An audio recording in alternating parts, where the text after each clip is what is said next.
Souris, débat. Bon, là, je la vois jamais. Alors, sur WhatsApp. Ah, bah, le voilà. Ouais, Stéphane. Ouais. Je te fais monter tout de suite, si tu veux. Hein? Ça te va? Ok. Alors, ajouter à la scène. Ça, je vire pour l'instant. Waouh! Stéphane. Bonjour tout le monde. Salut. Salut. C'est un plaisir de te recevoir. Ah, bon, comment ça se passe? Ça se passe très, très bien. Je te dis, on a droit à une série de miracles, Mhm, puisqu'on a trouvé ce matin en particulier donc mhm. une personne en mesure de distribuer les tracts à Charleville toute la journée, enfin dans l'après-midi. Euh, donc c'est un miracle, un miracle. Et c'est une D'accord, personne qui est donc fait partie du parti de Martine Vonner.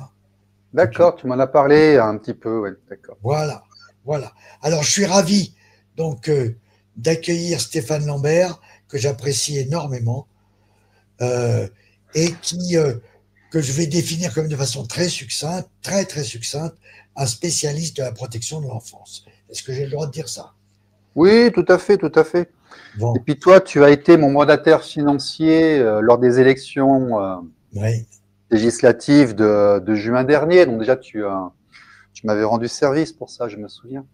mais voilà, c'était avec un grand plaisir parce que j'avais remarqué ton grand sérieux et ton grand talent.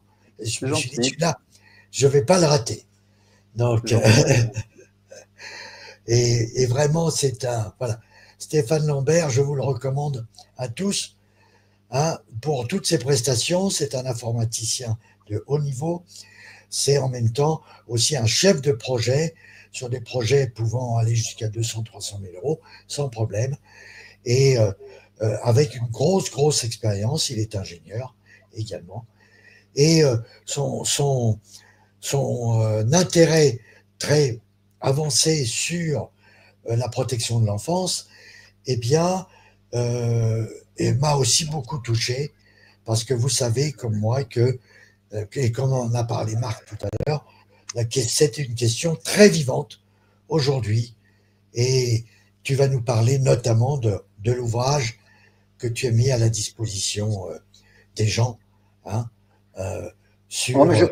je crois qu'on va faire un spécial ouvrage d'ici quelques jours lorsque tu l'auras lu. On pourra prendre le temps d'en discuter et autres. Mais Ouais. ce que tu dis est vrai. Là, par exemple, je sors du studio, où je m'excuse auprès de tout le monde, je grignote un petit peu, j'ai très peu mangé, donc je grignote. J'avais une émission ce soir avec une psychologue qui, un psychologue qui est spécialisé dans l'apprentissage, et on a fait une émission sur l'importance de l'environnement dans la motivation et la gestion des émotions pour l'apprentissage de l'enfance. Elle a été professeure des écoles durant 13 ans, puis elle a passé un master de psychologie.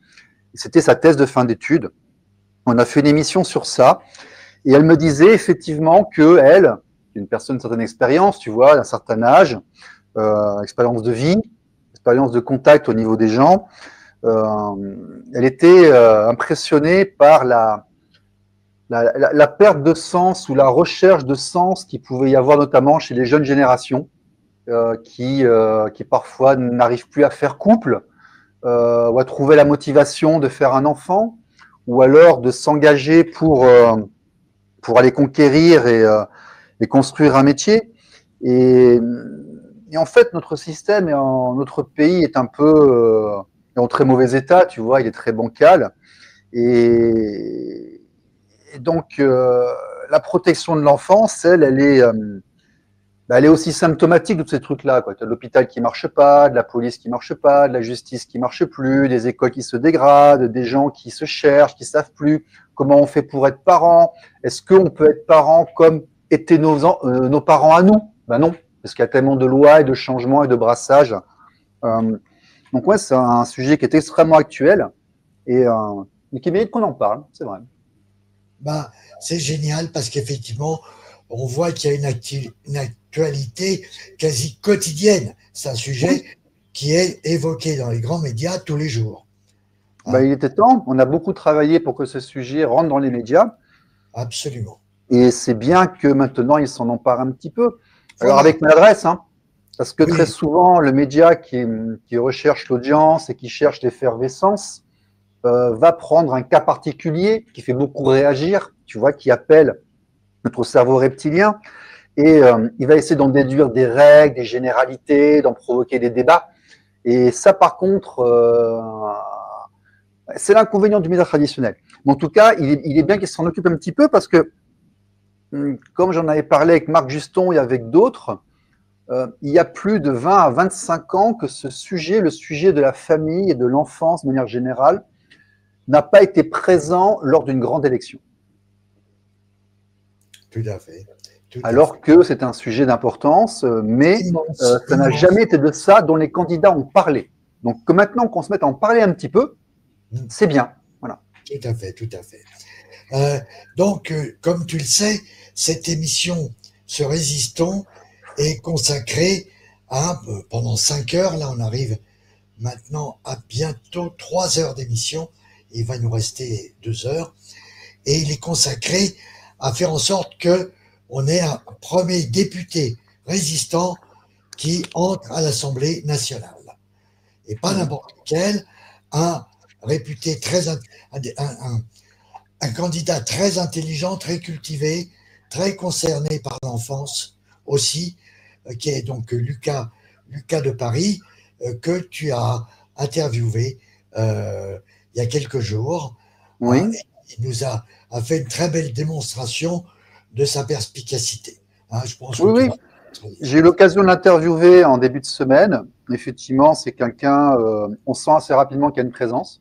On sent assez rapidement qu'il y a une réflexion. Quand tu lui poses des questions, il a du répondant, tu as une réflexion. Tout à fait. Il n'est pas en train de se désagréger. Et puis, le côté qui m'a plu, en fait, c'est que il n'est pas partisan de manière idéologique. Lui, ce qu'il veut, c'est vraiment être le relais entre la volonté des gens et les divers votes. Il n'est pas en train de prêcher pour une paroisse, quelle qu'elle soit. Ça, c'est bien. Tu vois, c'est… Oui, et d'ailleurs, je vais ajouter à la scène et je vais aller balayer ici jusqu'à vous retrouver à l'intérieur. Donc, l'interview qu'a fait Stéphane en début de semaine, très très bien, même si Lucas est un petit peu dans l'ombre, ce pourquoi je l'ai grondé, hein, voilà, mais voilà, ça c'est cette interview, regardez-la, elle est tout à fait typique, vous voyez, Lucas qui répond avec beaucoup de maturité, hein, c'est un homme de 54 ans, il a un gros vécu, et voilà, très varié, avec, comme nous tous, des galères et des galères en grand nombre dans notre existence. Donc ça n'a rien à voir, bien sûr, avec le pauvre député de 22 ans qui s'est fait martyriser, écrabouiller, et qui a dû démissionner tout simplement de l'Assemblée nationale parce que c'était beaucoup trop dur à supporter. Là, vous avez enfin un candidat très mature et sur quasiment sur tous les sujets, il a une réflexion, qui est aiguë. Et la question de l'enfance le concerne beaucoup, voilà. Et c'est un sujet énorme aujourd'hui. Hein, il faut le dire. Après, tu sais, on peut élargir. Et voilà, je vais sortir de mon rôle de défendre les enfants et d'équité parentale. Je prends une posture plus généraliste, mais il faut sortir de cette ambiance de ce qui est devenu les gilets jaunes, en fait. On n'est pas en train de faire la promotion de personnalités parce qu'elles sont pauvres ou qu'elles ont souffert ou que c'est pas la promotion du galérien, si tu veux. Dans une émission avec Pierre-Yves Rougeron, je pense que tu connais, Sacre Aristote, on avait parlé du début du mouvement Gilets jaunes, qui était un mouvement protestataire au départ, qui était un mouvement d'ailleurs de classe sociale aisée, hein, au départ, il faut quand même se le rappeler, qui était une protestation des gens par rapport à la taxe d'habitation, 90 km/h, à la hausse de l'essence, et par rapport à le projet de mettre des péages écologiques un peu partout. Et c'est ensuite le gouvernement qui est venu, qui a commencé à traiter les gens de feignants, de moins que rien, de vauriens, de pauvres. Et tout de suite, si tu veux, certains courants idéologiques se sont accaparés cette lutte des Gilets jaunes, ce qui a fait que moi, d'ailleurs, je m'en suis séparé aussi à une époque, hein, parce que je ne me reconnaissais pas. Moi, j'ai pas de problème à gagner de l'argent, ça ne me pose aucun problème de gagner de l'argent, si tu veux. Par contre, décider par moi-même et puis faire le RIC, tu vois, c'est un truc qui me paraît intéressant. Mais cette accaparation par certains mouvements a fait que ce mouvement Gilets jaunes est devenu ce qu'on le décrit aujourd'hui. Mais on a complètement oublié l'esprit initial. L'esprit initial, tu avais des médecins, tu avais des cadres, tu avais des patrons de PME, TPE, tu vois, tu n'avais pas que des gens qui étaient en souffrance et qui n'y arrivaient pas. Et pour avoir été sur les ronds-points à ce moment-là, je vais quand même rappeler que c'est dans un deuxième temps, au bout de 3 semaines à mois, qu'on a vu arriver ce flot massif de gens qui, eux, étaient vraiment en galère. Rappelle-toi, ils sont arrivés en deuxième. Tout à fait. Ils sont arrivés en deuxième, et là, on s'est dit, on les a regardés, on s'est dit, mon Dieu, mais ils vont pas pouvoir. Comment on va faire? Il y en a tellement, tu vois. C'est arrivé à ce moment-là, en deuxième. Et après, le mouvement Gilets jaunes, dans l'inconscient des gens, est devenu ces gens-là. Mais tout le monde a oublié l'étincelle initiale. Et promouvoir la démocratie directe, ce n'est pas promouvoir que les gens en difficulté. Moi, je n'ai aucun problème, encore une fois, avec les personnes qui ont fait des études, qui ont un savoir, qui gagnent bien leur vie et qui n'ont aucun souci avec l'argent, tu vois. Donc, il faut vraiment élargir. Tu as raison, 100%. Dans le cadre de l'élection de ce week-end, ce qui est intéressant, c'est que ce soit Lucas ou un autre, à la limite, à partir du moment où il dit qu'il fera le relais des votations locales, voilà. Ben, ça pourrait être quasiment n'importe qui, vu que c'est un relais de décision et de vote populaire. Tout à fait, tout à fait. Donc ça, c'est intéressant. Donc c'est la méthodologie qui est intéressante. Tout à fait, tout à fait. Il y a un déficit évident de démocratie directe en France en comparant à la Suisse et je suis sûr aussi à la Belgique qui est tout à côté. Absolument. Et il faut aussi savoir que Charleville-Mézières donc est une ville qui a été abandonnée par son propriétaire en 1627, qui était Charles III, hein, qui allait en fait guerroyer en Italie, à Mantoue, et qui en pratique n'est jamais revenu, non plus ses enfants et ses petits-enfants. Donc c'est une ville qui a dû se débrouiller à la Belge, à la Suisse, depuis 400 ans, véritablement. Et donc, je pense que c'est le terrain d'expérimentation de la démocratie directe nettement amélioré qui est complètement idéal. Je pense qu'on peut difficilement trouver, enfin, il y en a bien d'autres, bien sûr, mais dans tous les cas, la ville de Charleville-Mézières, qui est une très belle ville, très organisée, avec des gens très sérieux, eh ben, étant donné son expérience d'autonomie pendant 400 ans, eh bien, est un terrain idéal, véritablement, pour développer la démocratie directe en France et qu'après, cette expérience se propage dans les différents départements français. Voilà. Donc, c'est idéal.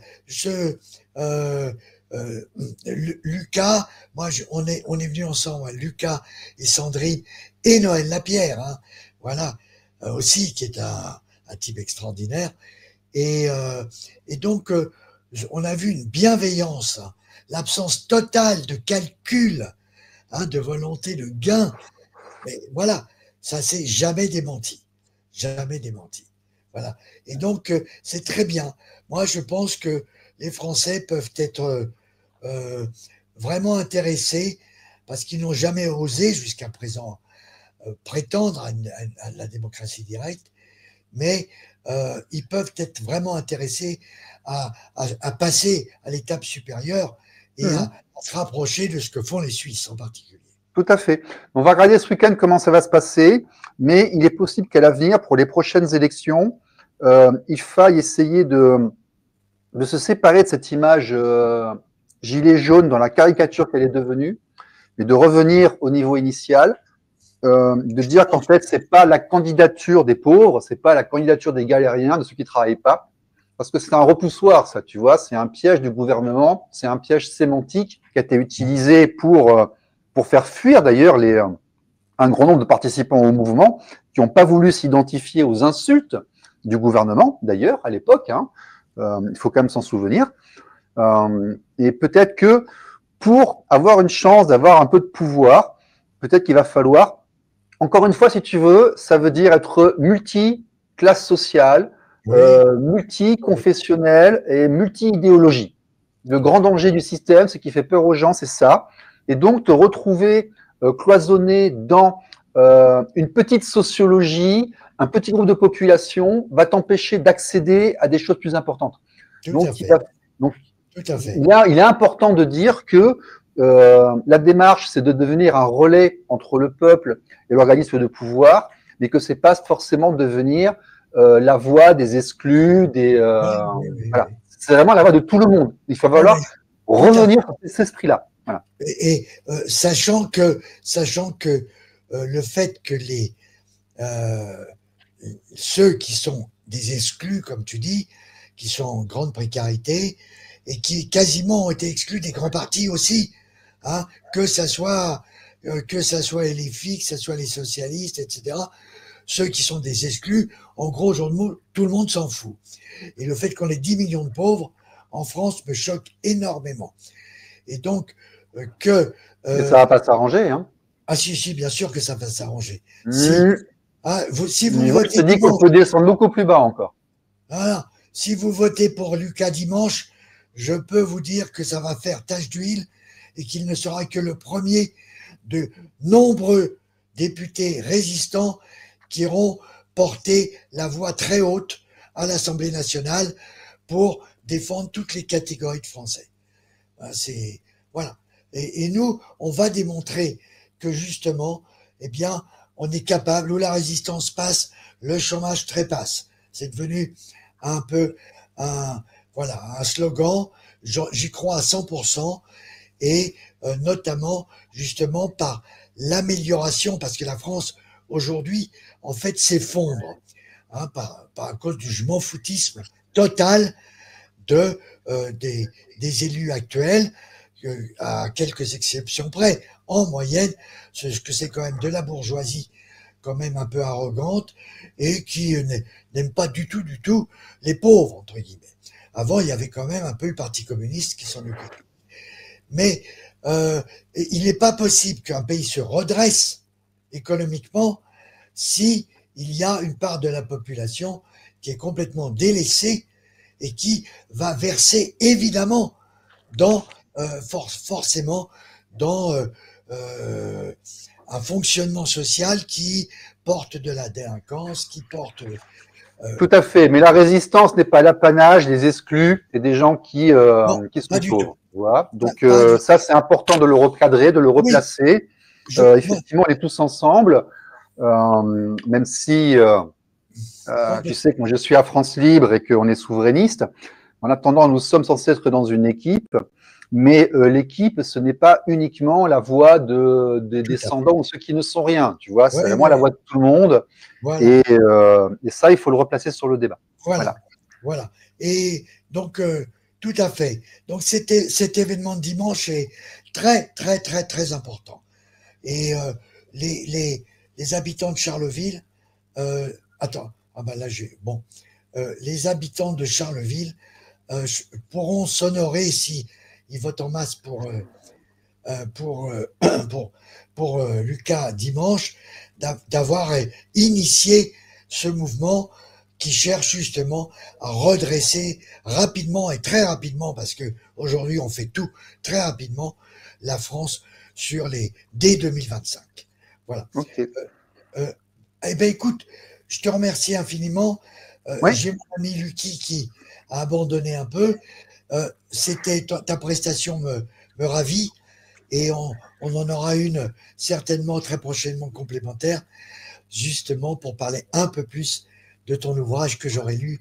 Oui, donc je le présente rapidement, il est sur Amazon. C'est la continuité de l'association Équité parentale de 2018, qui est devenue plus ou moins la liste aux européennes Défendre les enfants du printemps dernier. qui à l'époque avait explosé en deux, et puis nous, on avait rejoint. Voilà. Mais en fait, j'ai gardé les droits et la propriété de ça.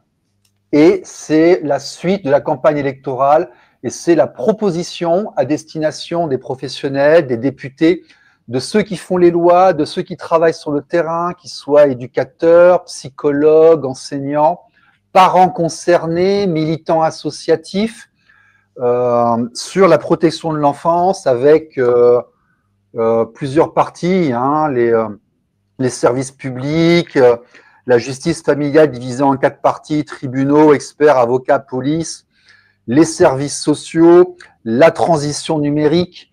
On se place dans un contexte européen, parce qu'aujourd'hui, nous sommes dans un contexte européen, mais c'est en fait l'assemblage des 200 interviews que j'ai pu effectuer en 5 ans, que ce soit Marie-Estelle Dupont, que ce soit Jean-Pierre Winter, que ce soit Karine Segard, que ce soit enfin les psychologues, les professionnels, les universitaires, les militants avec qui j'ai discuté, ou les permanences pour les parents désenfantés que j'ai pu animer à l'époque où j'étais assez proche d'associations de ce genre de choses, qui sont recueillis dans cet ouvrage en disant voilà, il ne faut pas partir d'un cas particulier.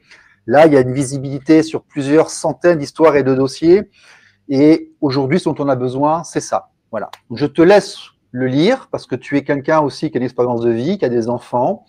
Donc, tu dois savoir directement ou indirectement ce que c'est que t'inquiéter de tes enfants, de voir l'État qui vient s'occuper de tes enfants, parfois de manière qui te plaît, parfois de manière qui te déplaît, de savoir aussi qu'une famille, parfois elle se reconstruit. C'est pas forcément la tienne, ce sont celles qui sont autour de toi. Ce sont des sujets d'aujourd'hui et ça mérite qu'on en parle. Voilà. Merci beaucoup. Je te remercie pour ta présence excellente. Voilà. Bonsoir à tous, merci, au revoir. Bonsoir. Bonsoir, merci beaucoup. Salut.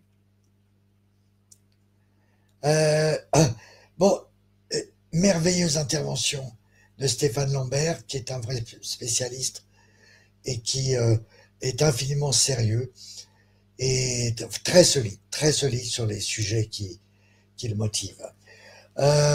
J'adresse mes excuses à Lucky, que je